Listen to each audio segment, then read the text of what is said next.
Hello all, Alex here with the Wisconsin Computer Club. Welcome back to the shop. And I figure I'm going to kick things off here by complaining about stuff, because I love to complain and it's great fun. First and foremost, I'm going to apologize in advance in case the furnace fires up, because it's now cold enough here in Wisconsin that the furnace runs all the damn time, because of course it does. So, without further ado, I'm going to talk a little bit about some consoles that drive me a little bit crazy. So, for starters, for some context, most systems I enjoy playing with. Like, where I've got them set up here, it's fine, it's great, it's dandy. All the things run real good, for the most part. But when I go out to shows and events and things, I want these things, and rather need these things, to fire up the first time. You plug it in, it needs to take off and run consistently through the duration of the show, whether that show is a few hours or a few days. And a lot of machines pass that test flawlessly. They're well built, they are maintained, they just keep going. You know, a little bit of maintenance here and there, and they're good for years. Other machines, for whatever reason, are just endless nightmares of maintenance. And while a lot of people like them, I just cannot, for the life of me, want to bring them to a show because they're just a pain in the butt in every possible way. So, I'm going to start right off the bat with some controversy. This is the Nintendo Entertainment System. It's legendary. It's incredible. People love this thing. People really love this thing. And it is a fantastic video game system. And this is one of, if not the most unreliable systems I think Nintendo has ever made. I love the little elevator. I love the click down the cartridge. It's such a cool system. Oh my God. Why? Why is it such a pain in the butt to keep these things going? The pins get out of alignment, things don't work right, things don't connect right, it blinks at you forever. It just sucks, man. It sucks so bad to have this thing. You set it up, it was working just fine. The thing has been replaced, it's been fixed, it's been changed, it's been whatever. You plug it in, nothing. Nothing, it just blinks at you, and it's like, ugh. You feel your spirit being drawn out of your body as you crumble to the floor. So, this specific model here has been, I think I've had the cartridge adapter inside of it replaced, I think 3 different times, and it still doesn't work right. I mean, one time out of it, maybe, and then it just quits working. It's fabulous. A fabulous piece of hardware when it comes to reliability. It looks stunning. It looks stunning, and I'm sure if you were willing to maintain it basically every single time and like refurb this thing every single time you want to play a game, it'd be great. But for the applications of the club, I cannot keep this thing running. And I do not understand how other people have theirs run as well as they do, because I have never had any luck with any of these. This is the better of the ones I've had, and it still doesn't work half the time. So I got a top loader, an aftermarket Retron.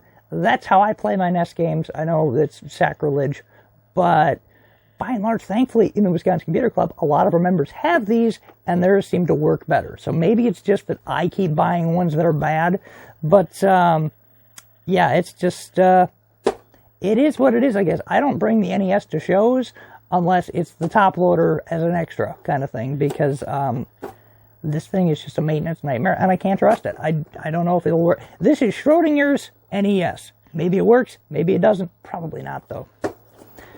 So, moving on. We're going to stay in controversy lane. I'm going to complain about the Nintendo 64 for a minute again. I know that that's a wildly controversial take, especially on this channel. I know that the N64 is something that is held in extremely high regard here. But I just cannot, for the life of me, understand how people keep this thing going as long as they do at shows. Now, granted, we've had them out at shows before, and we've kept them running, kind of. But this is one of those where the cartridge slot is so sensitive that if things get bumped around on a table, if things get moved, if things get jostled, it stops working. It just straight up stops working. And when you have a limited amount of table space and you have these big clunky controllers with this nice thing in the back end to whack into things, people toss them on top of the console, it hits the cartridge comes out of alignment, game stops working, system goes down, and then it stays down for however long until somebody notices. And I feel like at EverCon, I spent a lot of time just resetting the N64s. I mean, both mine and other exhibitors. It seemed like they'd always be, oh, yep, this one got bumped. Oh, there's a drink by that one. Yep, it got bumped. Oh, this one got pushed. Oh, this one had the controller set on top of it, so it's bumped again, and And people are rough with these things. I don't know what it is. I mean, not to say that other controllers don't get roughed up on. It seems like people have a vendetta against this particular controller. Now, I don't like the layout of this controller, but I'm not a Nintendo guy, so maybe it's just I haven't learned to love it like others have. But they beat on this thing. People like bang these on tables, they're whipping them around, they're having a bad time. I just don't even want to deal with it. So the N64, I don't take it to shows, other people do. That's great. That's wonderful. You rock and roll with it.